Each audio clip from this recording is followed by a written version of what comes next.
আসসালামু আলাইকুম। আজকে অনেক দিন পর লাইভ ভিডিওতে আসলাম।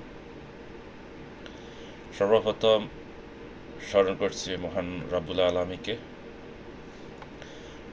আমরা যারা প্রবাসে আছি তাদের জন্য এই ছোট্ট একটা মেসেজটা হলো সৌদিতে আর কি, যারা আমরা প্রবাসী আছি সৌদিতে। আমি আজকে সকালে যখন আমি গাড়ি নিয়ে বের হই, তখন আমি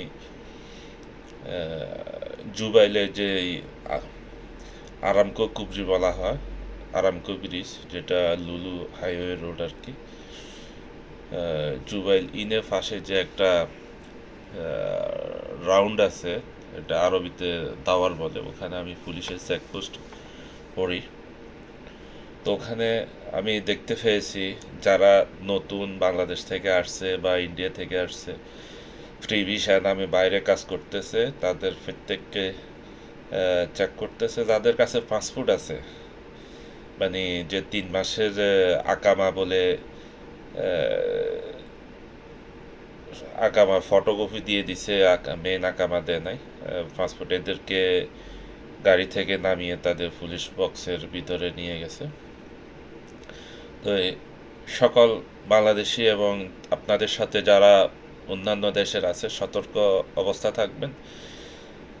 পরিস্থিতি স্বাভাবিক হওয়া পর্যন্ত সবাই কাজে না যাওয়াটাই ভালো মনে করি, এবং সেফলি চলাফেরা করবেন, এবং সবাই ভালো থাকবেন। পাসপোর্ট নিয়ে বাসা থেকে বের হবেন না।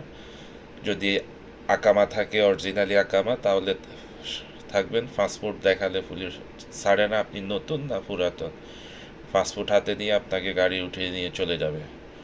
তো ওকে, আল্লাহ হাফেজ। আমার জন্য দোয়া করবেন, আমি আপনাদের জন্য দোয়া করি। আল্লাহ সবাইকে ভালো রাখুক, সুস্থ রাখুক। আসসালামু আলাইকুম রহমতুল্লাহি ওয়া বারাকাতুহু।